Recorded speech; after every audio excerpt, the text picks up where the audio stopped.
Hey everyone, welcome back to the channel. My name is Arpit and today we are going to talk about something which is close to my heart, the spousal sponsorship application for Canada. So if you're planning to bring your spouse to Canada or already are in the process, this video is going to be your survival guide.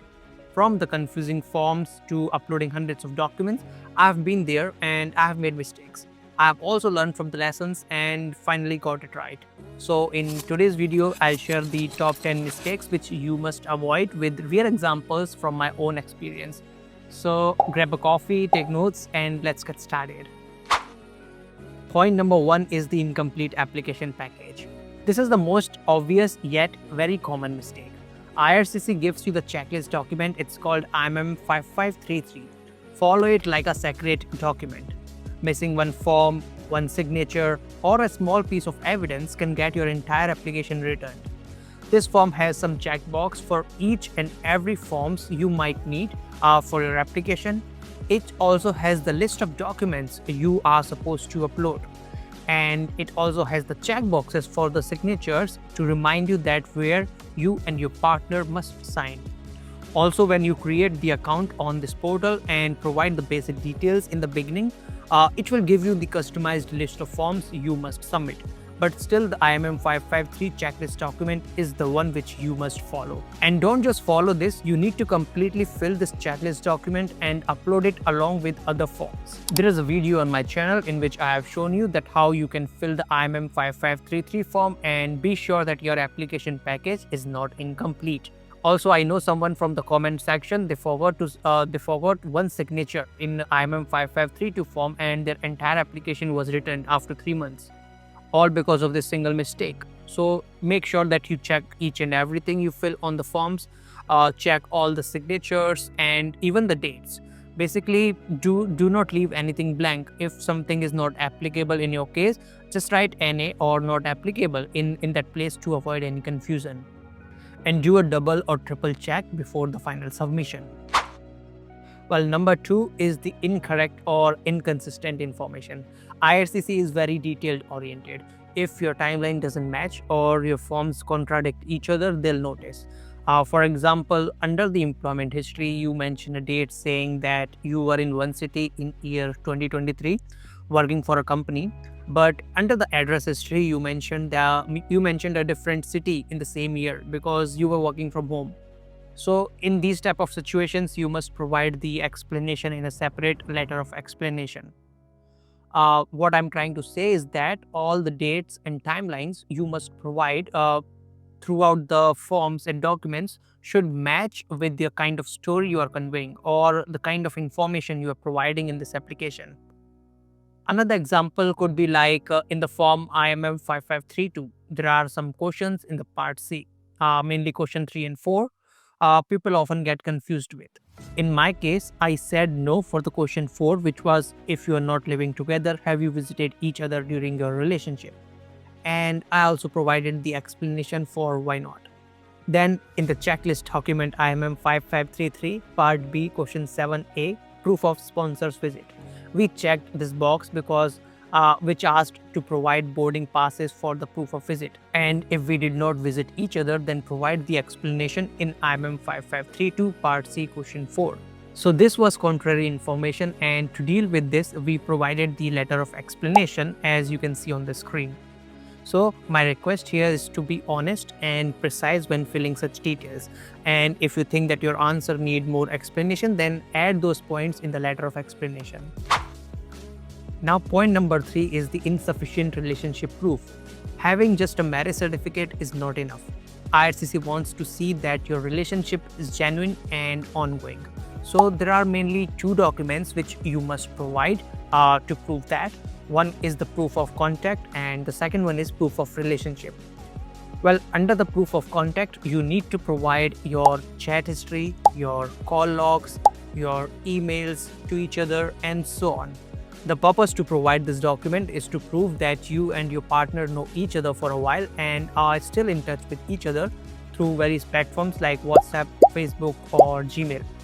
The suggestion I would give here is that you must provide the chat screenshots from different timelines. Let's say one is from the time when you messaged each other for the very first time If you do not have the older chats, then provide whichever you have, but keep some gaps in timelines. Like I provided 5 pages of WhatsApp chats and call logs from 8 different months. This includes the dates before and after our marriage. The another suggestion I would give is try to chat in English. Not completely, but at least enough to get 1 page of screenshots here and there on a regular basis, so that you don't have to go through the certified translation process. I know you can do that, but why if you know how to avoid it by simply chatting in English or French? We also wrote some emails to each other, so I included those screenshots as well. You can watch our old video for proof of contact where we have shown the complete file which we prepared. Now let's talk about the proof of relationship document. In this one, you need to upload at least 20 photographs of you together and write the context, like the date, the place, and what's going on in those photographs. So if you are in the process of getting married or preparing this application, I'll say that keep taking photos because they'll come handy when you prepare this document, the proof of relationship document. And I will provide the link for this video as well. People often make mistakes that they only provide the photos of themselves, not with others like parents or friends or any family member. So make sure that you include such photos as well for the application purpose. Otherwise, IRCC may ask if your application is public or not. Well, apart from these two documents, there are few extra things you can provide, like getting the letters from your family and friends, and in which they recognize your relationship. I have a video on this topic too, so you can watch that.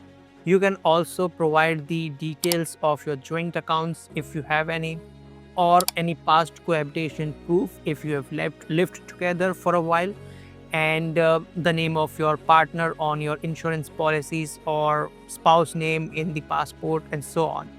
So providing all these documents will help you to prove that your relationship genuine and ongoing. Well, number 4 is not providing the documents in either English or French. If any of your documents like birth certificate, marriage certificate, or ID cards are not in English or French, then they must be translated by a certified translator. But if it has English or French along with your native language, then I think it's fine because I also had the same. Same thing goes with the WhatsApp chats as I mentioned in the previous point. If your chat or emails or letters are not in English or French, then you need the certified translation of those. Number 5 is Police Clearance Certificate, PCC. Well, don't wait until the last minute for PCC. It can take weeks or months in some countries. Also, some applicants think that they can upload the PCC appointment slip and submit the application, thinking that they will provide the PCC at the later stage. But believe me, this is not a good idea at all. Wait until you get the PCC and then only submit the application to avoid any delays or rejections from IRCC. Also, you need to upload the PCC from all the countries where the principal applicant has lived for more than 6 months since the age of 18. And also remember that your PCC should not be older than 6 months from the date when you are submitting the application. Number 6 is not knowing the key terms in the forms. Believe me, I have seen people getting confused with who is the sponsor, who is the principal applicant, and not just that, also they get confused between the inland and outland process. So here is the quick definition for such key terms. A sponsor is someone who is a Canadian citizen or permanent resident applying for their spouse.